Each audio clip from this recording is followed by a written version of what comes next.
ربنا أعطيت بني آدم الدنيا يأكلون فيها ويشربون ويلبسون রাসূলুল্লাহ সাল্লাল্লাহু আলাইহি ওয়াসাল্লাম সাহাবা ইকরামদের সামনে আল্লাহ পাক রব্বুল আলামিনের প্রেরিত একটি ওহীর কথা সাহাবা ইকরামদের সামনে বর্ণনা করলেন। হাদিসে কুদসি রাসূল বলেন, রব্বানা আ'তাইতা বনি আদম আদ-দুনিয়া ইয়াকুলুনা ফিহা ওয়া ইয়াশরাবুনা ওয়া ইয়ালবাসুনা। ফেরেশতারা বলেছেন আল্লাহকে, আল্লাহ এই দুনিয়ার জমিনে আপনি যেই মানুষ বনি আদম সৃষ্টি করেছেন, এই বনি আদম ইয়াকুলুনা ফিহা, এই জমিনের মধ্যে তারা খাওয়া দাওয়া করে, ওয়া ইয়াশরাবুনা পান করে, ওয়া ইয়ালবাসুনা এবং তারা পোশাক পরিধান পরিচ্ছন্ন এগুলো করে।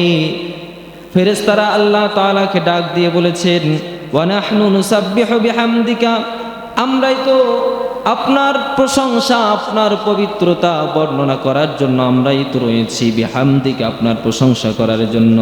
শুধু তাই নয়, আমরা যারা ফেরেশতা আছি, ফেরেশতারা বলেন ওয়ালা নাকুলু ওয়ালা নাশরাবু, আমরা তো খাই না পানও করি না, আমাদের খাওয়া দাওয়ার কোনো চাহিদা নাই, আমাদের যৌবিক কোনো চাহিদা নাই, আমরা দুনিয়ার সমস্ত প্রকার এই জিনিসগুলো থেকে আমরা পবিত্র। আপনার সব কিছু প্রশংসা পবিত্রতা সব কিছু বর্ণনা করার জন্য তো আমরা ফেরেশতারাই যথেষ্ট ছিলাম। আল্লাহ পাক রব্বুল আলামিন ফেরেশতাদের এই কথার উত্তরে আল্লাহ তাআলা বলেন, লা আজআলু সালিহাযার রাইয়াতি মান খালাকতু বিয়াদি কামান কুলতু লাহু কুন ফায়াকুন। রাসূলুল্লাহ সাল্লাল্লাহু আলাইহি ওয়াসাল্লাম হাদিসে কুদসির মধ্যে জানিয়ে দেন, আল্লাহ তাআলা বলেছেন লা আজআলু সালিহু, শুধু তাই নয়, আমি তো ওই মানুষগুলোকেই নেককার, তাদেরকে সেই মাখলুকগুলোকে সম্মান দেব, সম্মান দিয়েছি, মর্যাদা দিয়েছি, যাদেরকে আমি আল্লাহ পাক রব্বুল আলামিন মান খালাকতু বিয়াদি, আমি নিজের হাতে যাদেরকে সৃষ্টি করেছি। এই মানুষকে আল্লাহ তাআলা কি করছেন? নিজের হাতে সৃষ্টি করেছেন।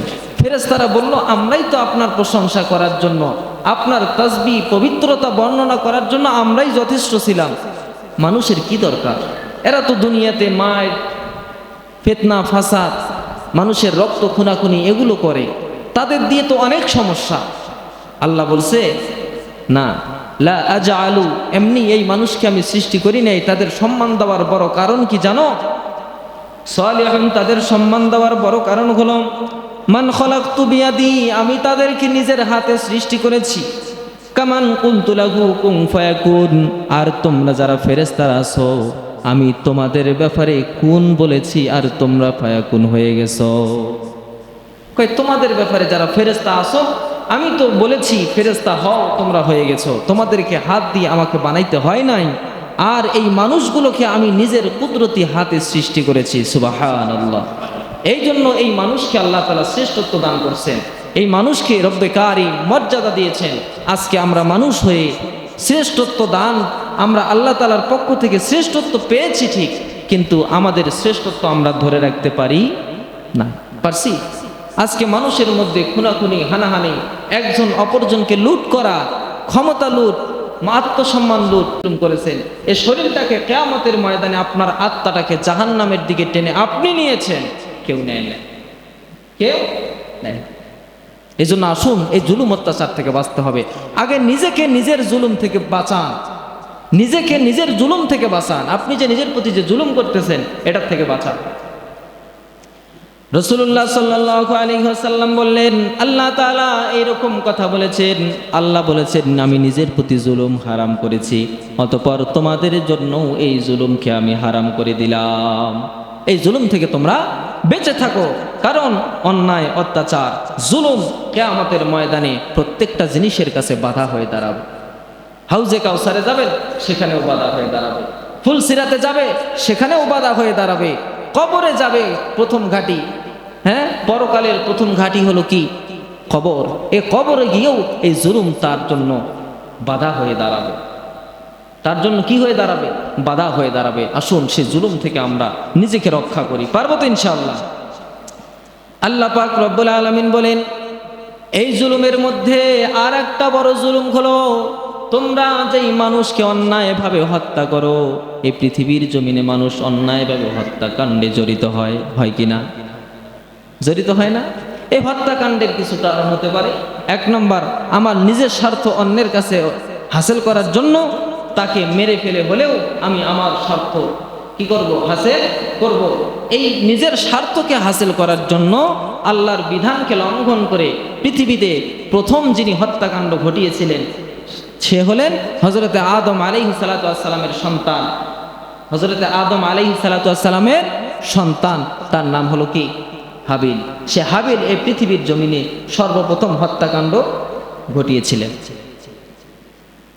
আদম আলাইহিস সালাতু ওয়াস সালামের সন্তান যেভাবে সর্বপ্রথম হত্যাকাণ্ড ঘটিয়েছে, এই জন্য আল্লাহ বলছেন এই হত্যাকাণ্ড যে শুরু করলো, কিয়ামত পর্যন্ত পৃথিবীতে যতগুলো মানুষ হত্যাকাণ্ডে জড়িত হবে এই পাপের একটি অংশীদার সেও হবে। তার মানে এটার দ্বারা কি বোঝা যায়? আপনার দ্বারা যতগুলো খারাপ কাজ এলাকায় সংগঠিত হবে, এটার সিলসিলা যতদিন জারি থাকবে এটার একটা অংশীদার আপনিও হবে। আল্লাহ পাক রব্বুল আলামিনের হাবিব বিশ্বনবী সাল্লাল্লাহু আলাইহি ওয়াসাল্লাম বলেন, কুল তাআলাউ আতলু মা হাররামা রাব্বুকুম আলাইকুম আলা তুশরিকু বিহি শাইআন ওয়া বিল ওয়ালিদাইনি ইহসানা ওয়া লা তাকতুলু আওলাদাকুম মিন ইমলাক নাহনু নারযুকুকুম ওয়া ইয়্যাহুম ওয়া লা তাকরাবুল ফাওয়াহিশা মা যাহারা মিনহা ওয়া মা বাতানা ওয়া লা তাকতুলুন নাফসাল্লাতী হাররামাল্লাহু ইল্লা বিল হক। আল্লাহ পাক রব্বুল আলামিন বলেন, তাআলা ওয়াতলু মা হাররামা রাব্বুকুম আলাইকুম আল্লা তুশরিকু বিহি শাইআ। আল্লাহ তাআলা বলেন, হে নবী আপনি আপনার উম্মতদেরকে জানিয়ে দেন, হে নবী আপনি আপনার উম্মতদেরকে জানিয়ে দেন, আপনার উম্মত তারা যেই জুলুমগুলো করে, অন্যায় অত্যাচারগুলো করে, এগুলোর মধ্যে আমি যেই জিনিসগুলো হারাম করে দিলাম তার মধ্যে সর্বপ্রথম যেই জুলুম সেটা হলো আল্লাহর সাথে শিরিক করা। আল্লাহর সাথে কি করা? শিরিক করা। এটা হলো সর্বপ্রথম জুলুম, আল্লাহর সাথে। আপনি যে জুলুমের প্রথম অংশ হলো কি? আল্লাহর সাথে শিরিক করা, আল্লাহ ব্যতীত অন্যকে খোদা মানা, আল্লাহ ব্যতীত অন্য জায়গায় সেজদা করা, আল্লাহ ব্যতীত কোনো মাখলুকের পূজা করা, এটা হচ্ছে শিরক। এটা হলো কি? শিরক। এই যে আমাদের মুসলমানরাও শুনতেছি নাকি পূজায় অংশগ্রহণ করে, আছে না? শুধু অংশগ্রহণ করে না, নিজের বাড়ি তো নাকি মান্যতের পূজা করে। আছে? আছে এলাকায় আছে এরকম? কথা বুঝে থাকলে উত্তর দেন। আছে এরকম এলাকা? আছে? নিজের বাড়িতে কিসের পূজা করে? মান্যত। পূজা কি মান্যত হয়? হ্যাঁ, মান্যতের কোনো পূজা হয় না। এই যে জিনিসগুলো আল্লাহর সাথে আপনি শিরক করলেন, মুসলমানের খাতার থেকে, ইমানদারের খাতার থেকে আপনার নামকে আপনি কেটে দিলেন। শিরক কি বলে?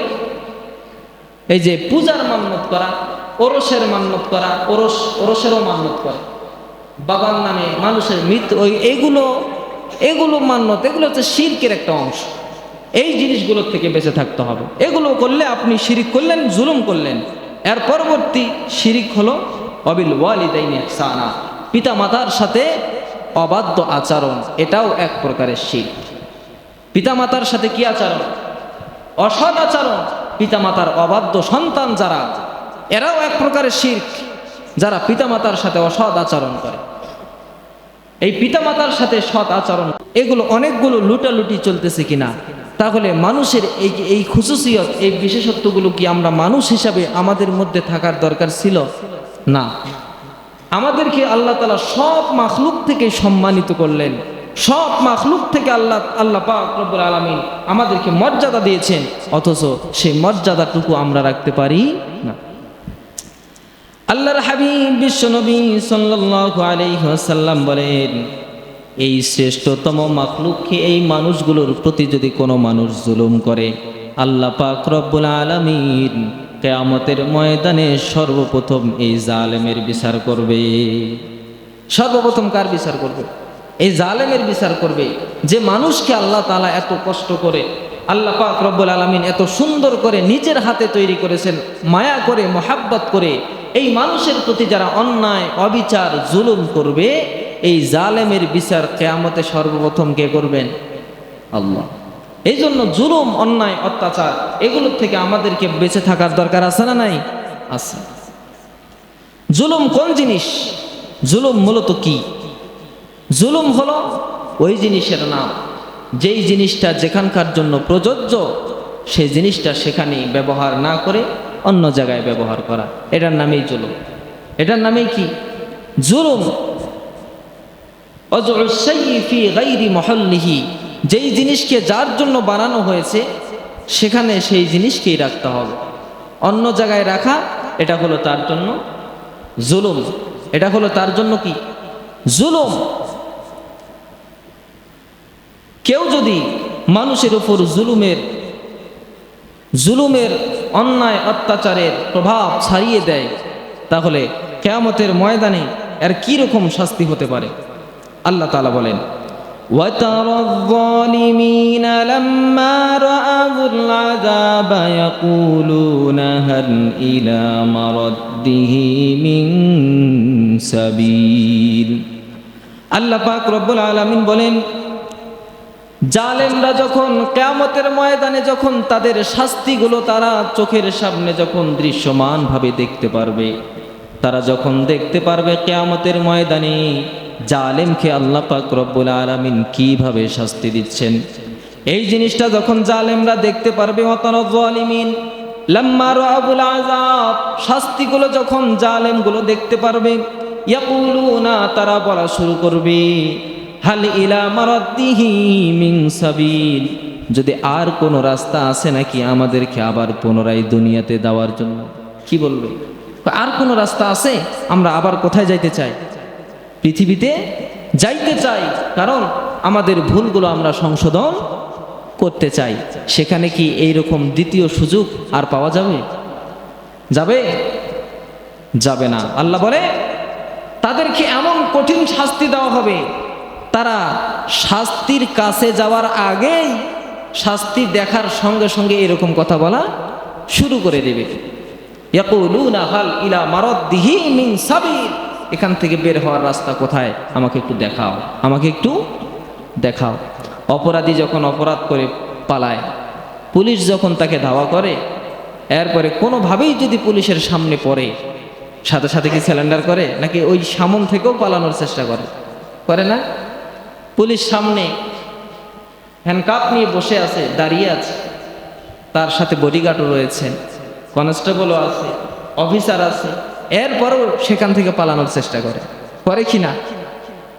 আল্লাহ বলেন এই অপরাধীরা যারা জালেম ছিল দুনিয়ার বুকে, এরাও কিয়ামতের ময়দানে এরকম কথা বলা শুরু করবে যে দুনিয়াতে যাওয়ার আর কোনো অন্য রাস্তা আছে কি না।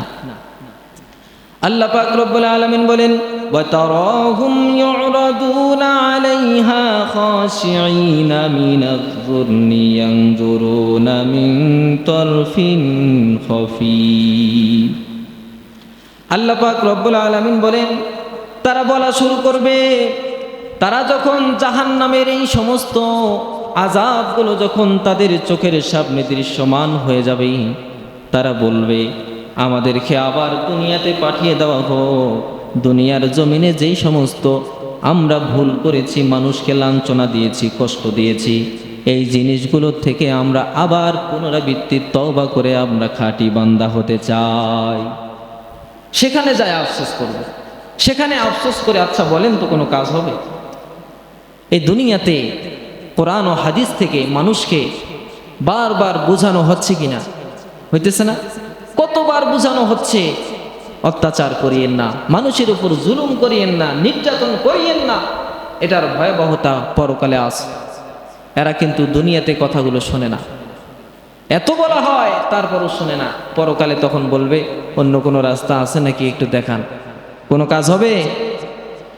আল্লাহ পাক রব্বুল আলামিন বলেন শুধু তাই নয়, কিয়ামতের ময়দানে জালেমরা সব সময় চিন্তা করবে তারা দুনিয়ার জমিনে যতগুলো জুলুম করেছে, অন্যায় অত্যাচার করছে, শাস্তি যখন তাদের সামনে দৃশ্যমান হবে, তাদের কাছে যদি দুনিয়ার সমস্ত সম্পদ ওই মুহূর্তে থাকতো, তারা তখন সেটাই বলবে, সমস্ত সম্পদের বিনিময়ে আবার আমাকে দুনিয়ায় পাঠাও, আবার আমাকে।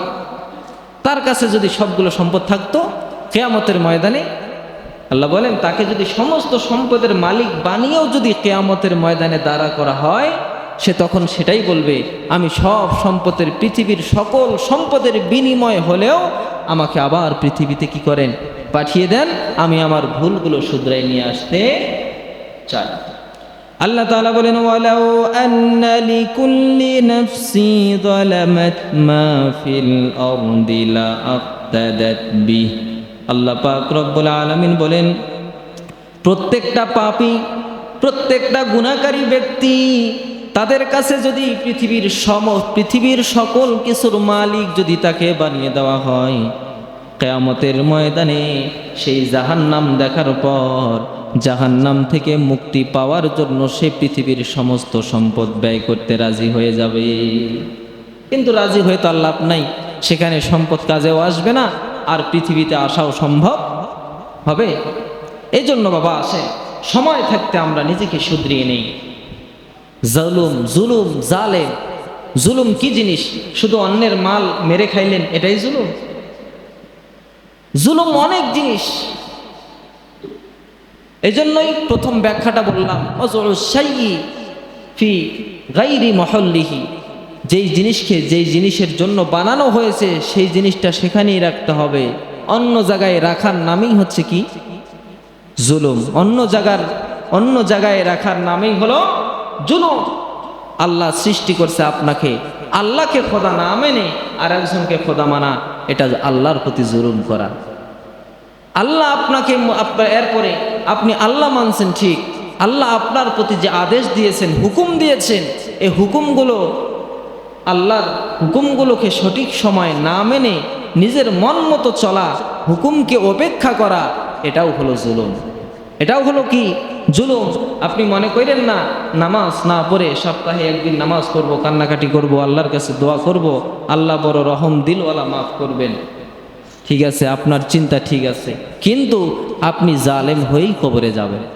কি হয়ে? জালেম হয়েই কবরে যাবেন। ইবাদতকে ধ্বংস করার জন্য আপনি জালেম হয়ে যাবেন। আল্লাহ পাক রব্বুল আলামিন বলেন, এই জালেমের জন্য, এই জুলুমকারী ব্যক্তির জন্য কিয়ামতের ময়দানে কঠিন শাস্তি আমি তৈরি করে রেখেছি। ওয়াজ-জালিমিনা আ'আদ্দা লাহুম আযাবান আলীমা। আল্লাহ পাক রব্বুল আলামিন বলেন, এই জালেমের জন্য আমি লাঞ্ছনাদায়ক শাস্তি কিয়ামতের ময়দানে প্রস্তুত করে রেখেছি। কি দায়ক শাস্তি? লাঞ্ছনাদায়ক শাস্তি। শাস্তি তো শাস্তি, আরো লাঞ্ছনাদায়ক শাস্তি আল্লাহ বলে দিয়েছেন কোরআনুল কারীম। এজন্য আসুন আমরা সমস্ত অন্যায়, অত্যাচার, বেবিচার এগুলো থেকে বের হয়ে আসি, তাহলেই আমরা পরকালে মুক্তি পাবো ইনশাআল্লাহ। যারা জুলুম করে এদের নসিবে কোনোদিন হেদায়েত জোটে না। এদের নসিবে কোনোদিন কি জোটে না? হেদায়েত জোটে না। আল্লাহ তাআলা বলেন, ইন্নাল্লাহা লা ইয়াহদিল কওমাজ জালিমিন। যারা জালেম হবে, মানুষের প্রতি জুলুম করবে, অন্যায়, অত্যাচার, অবিচার করবে, এই সমস্ত মানুষের নসিবে লা ইয়াহদি, এই তাদের নসিবে কোনোদিন হেদায়েত জোটে না। এরা বেঈমান হয়েই দুনিয়া থেকে বিদায় নেবে। আল্লাহ পাক রব্বুল আলামিন বলেন, তোমরা এই সমস্ত জুলুম আর অন্যায়, অত্যাচার, অবিচার থেকে তোমরা নিজেকে বাঁচিয়ে নাও। রাসূলুল্লাহ সাল্লাল্লাহু আলাইহি ওয়াসাল্লাম বলেন, জুলুম এমন এক জিনিস, কিয়ামতের ময়দানে এটা তোমাদের জন্য অন্ধকার হয়ে দাঁড়িয়ে যাবে। কি হয়ে দাঁড়াবে? অন্ধকার হয়ে দাঁড়িয়ে যাবে। এই জুলুম এমন এক জিনিস। এই জন্য আসুন আমরা নিজের প্রতি জুলুম করব না, অন্যের প্রতিও জুলুম করব না, আল্লাহর প্রতিও জুলুম করব। পারবো তো ইনশাআল্লাহ? রাসূলুল্লাহ সাল্লাল্লাহু আলাইহি ওয়াসাল্লাম বলেন, রাসূলুল্লাহ সাল্লাল্লাহু আলাইহি ওয়াসাল্লাম হাদিসে কুদসির একটি বর্ণনা নকল করেছেন। আল্লাহ তাআলা বলেছেন, ইয়া ইবাদি ইন্নী হাররামতুয-যুলমা আলা নাফসি ওয়া জাআলতুহু بينكم محرما ما فلا تظالموا রাসূলুল্লাহ সাল্লাল্লাহু আলাইহি ওয়াসাল্লাম বলেন, আল্লাহ তাআলা হাদিসে কুদসির মাধ্যমে জানিয়ে দেন, আল্লাহ বলেছেন, ইয়া ইবাদি, হে আমার বান্দা সকল, ইন্নী হাররামতুমুজ যুলমা আলা নাফসি, আমি আমার প্রতি জুলুমকে হারাম করে নিয়েছি, ওয়া জাআলতুহু বাইনাকুম মুহাররামা, এবং তোমাদের জন্য তোমাদের প্রতি এই জুলুমকে হারাম করে দিলাম। এই জুলুম হারাম করে দিলাম। তোমরা তোমাদের নিজের প্রতিও জুলুম করবা না, অন্যের প্রতিও করবা না। আমি যেমন আমার জন্য এই জুলুমকে হারাম করে নিয়েছি, এটা তোমাদের জন্য হারাম করে দিলাম। কেউ তোমরা কারো প্রতি জুলুম করবা না, স্বয়ং নিজের প্রতিও নয়। আপনি যদি আপনার শরীরকে অন্যায়ভাবে ব্যবহার করেন, এটা নিজের প্রতি জুলুম নয়? আপনি যদি ইবাদত না করেন, পরকালে জাহান্নামে যাবেন, তাহলে নিজের প্রতি জুলুম নয়? নিজের প্রতি জুলুম। আপনি শুধু মনে করেন না জালেম শুধু যায় অন্যের মাল খায়, এ জালেম। আপনিও তো জালেম, যে নামাজ পড়ে না সেও জালেম, যে নামাজ পড়ে না সেও জালেম। আপনি শুধু মনে করেন না অমুকের মাল মারে খাইছে, 1000 কোটি টাকার সম্পদ বানাইছে, সে একাই জালেম। সে তো জালেম ঠিক আছে, কিন্তু আপনি নিজেও জালেম, কারণ আপনি যে নিজের প্রতি জুলুম করছেন। 5 ওয়াক্ত নামাজের সময় হয়েছে, নামাজ পড়েন নাই, দুনিয়ার অজুহাতকে নামাজের সামনে পেশ করেছেন, তা আপনি নিজের প্রতি